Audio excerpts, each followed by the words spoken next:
Louvado seja o nosso Senhor Jesus Cristo, para sempre seja louvado. Querido irmão, querida irmã, você que tem me acompanhado nessa jornada missionária, evangelizadora, te convido mais uma vez a dar um joinha, acionar o sininho, a compartilhar. E se você não for inscrito nesse canal, se inscreva, fazendo com que o YouTube reconheça a legitimidade dessa bela missão. O evangelho que vamos proclamar encontra-se em Lucas. O Senhor esteja convosco, Ele está no meio de nós. Proclamação do Evangelho de Jesus Cristo segundo São Lucas. Glória a vós, Senhor. Concluídos os dias de sua purificação, segundo a lei de Moisés, levaram-no a Jerusalém para apresentar ao Senhor, conforme o que está escrito na lei do Senhor. Todo primogênito do sexo masculino será consagrado ao Senhor, e para oferecerem um sacrifício prescrito pela lei do Senhor, um par de rolas ou 2 pombinhos. Ora, havia em Jerusalém um homem chamado Simeão. Este homem, justo e piedoso, esperava a consolação de Israel, e o Espírito Santo estava nele. Foram-lhe revelado pelo Espírito Santo que não morreria sem primeiro ver o Cristo do Senhor. Impelido pelo Espírito Santo, foi ao templo e, tendo os pais apresentado o menino Jesus para cumprirem a lei que dizia a respeito dele, tomou em seus braços, louvou a Deus nestes termos: Agora, Senhor, deixai o vosso servo ir em paz, conforme a vossa palavra, porque os meus olhos viram a vossa salvação, que preparastes diante de todos os povos, como luz para iluminar as nações e para a glória de vosso povo Israel. Seu pai e sua mãe estavam admirados das coisas que dele se dizia. Simeão abençoou e disse a Maria, sua mãe: Eis que este menino será destinado a ser uma causa de queda e de reerguimento para muitos homens em Israel, e a ser um sinal que provocará contradições, a fim de serem revelados os pensamentos de muitos corações, e uma espada transpassará a sua alma. Havia também uma profetisa chamada Ana, filha de Fanuel, da tribo de Asser. Era de idade avançada. Depois de ter vivido 7 anos com seu marido, este, desde sua virgindade, ficara viúva e agora, com 84 anos, não saía do templo, servindo a Deus dia e noite de jejuns e orações, chegando ela à mesma hora, louvava a Deus e falava do menino a todos aqueles que Jerusalém esperava a libertação. Após terem observado tudo, guardado a lei do Senhor, voltaram para a Galileia, a cidade de Nazaré. O menino ia crescendo e se fortificava, estava cheio de sabedoria e a graça de Deus repousava nele. Palavra da salvação, glória a vós, Senhor. Muito bem, amados irmãos, queridas irmãs, diante desse texto tão belo, onde mais importante aqui perceber é o seguinte: é, cumprindo-se a lei da palavra, né? Os preceitos de Moisés. Como é importante a gente perceber isso. Nós estamos hoje num tempo onde os católicos, em especial, não estão cumprindo os preceitos, né? Não estão vivendo, ou, sem exagerar também, né? Todos não, não é todos, não pode. Tudo que vem generalizar é ruim, né? É ruim, porque a gente vai acabando esvaziando o esforço do outro de viver a santidade. Mas hoje a gente percebe, no geral, ou em algumas pessoas, essa falta de desejo de cumprir com os preceitos da igreja, os preceitos da nossa fé, da religião, os preceitos da igreja, esse cuidado. E Maria e José demonstra aqui para nós todo esforço, todo cuidado, todo carinho em realizar os preceitos. Foram a Jerusalém para apresentar o menino, ou seja, a purificação de Maria, né, após o que chamávamos, ou que chamam de resguardo, né?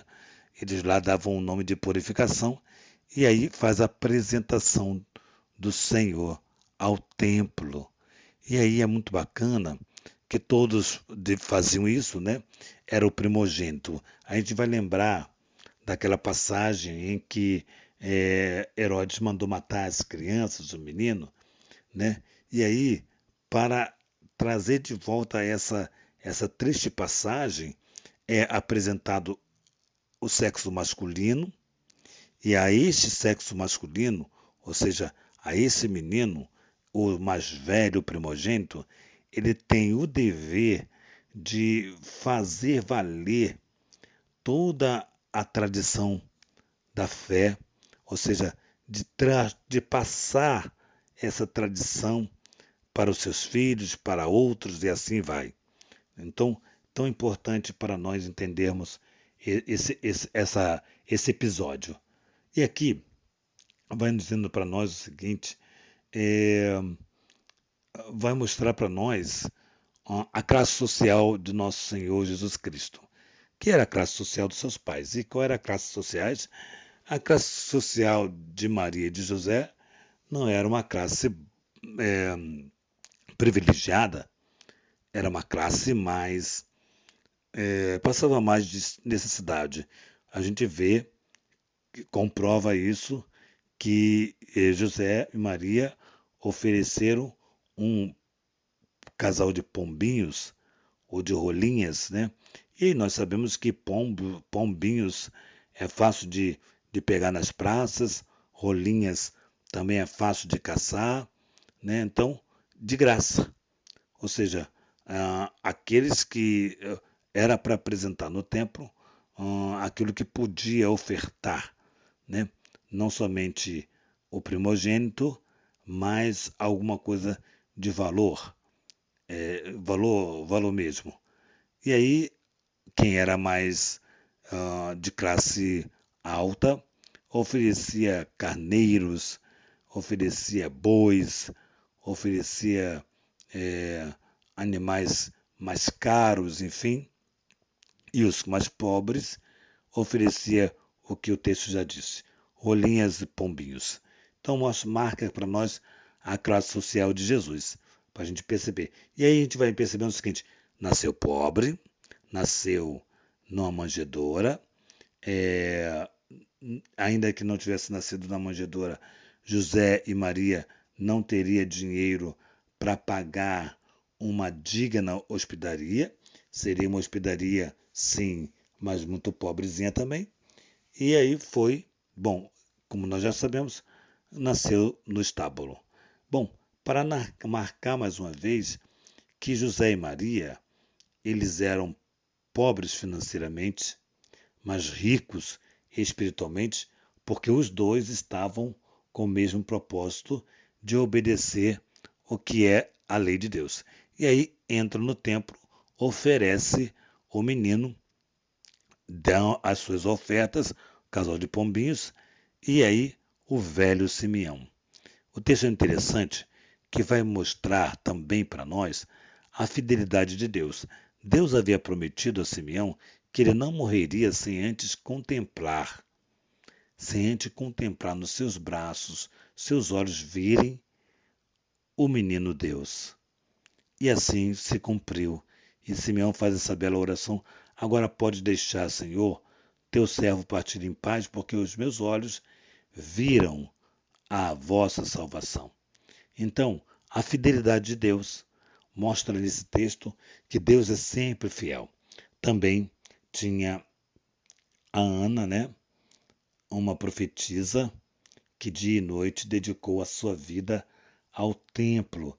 Então nós percebemos aqui a importância do templo, a importância de ter homens e mulheres que devotam ao templo muito amor, muito zelo, muito cuidado. Por isso que o texto bíblico vai dizer: o zelo pela tua casa me consome.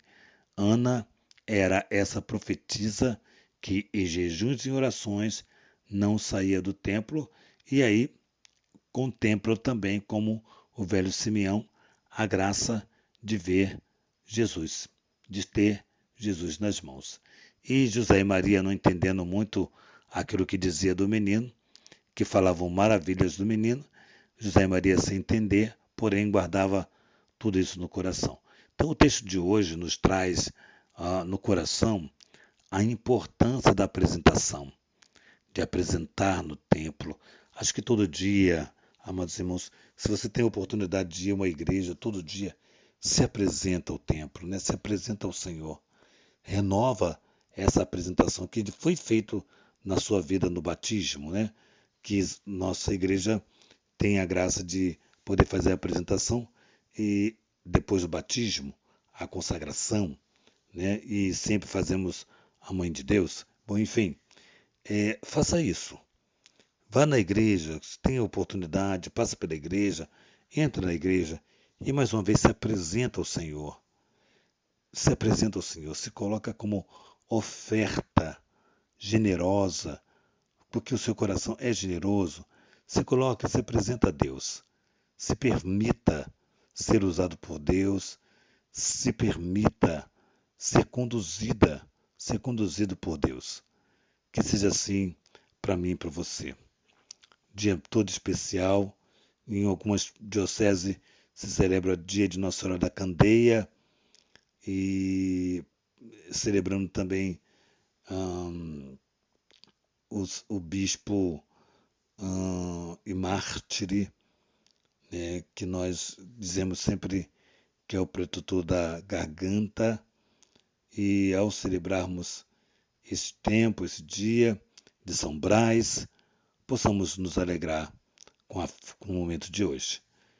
Que a Virgem Maria, Nossa Senhora, Senhora das Candeias, com o título hoje para nós, nosso grupo em especial, Nossa Senhora da Rainha do Clero, possa nos conceder a casa que tanto necessitamos para cuidar de sacerdotes, que São José, esposo de Maria, nos ajude à fidelidade, que Santa Faustina nos ajude a nos apaixonarmos pelos ditos do diário e reconhecermos a presença de Deus na nossa vida.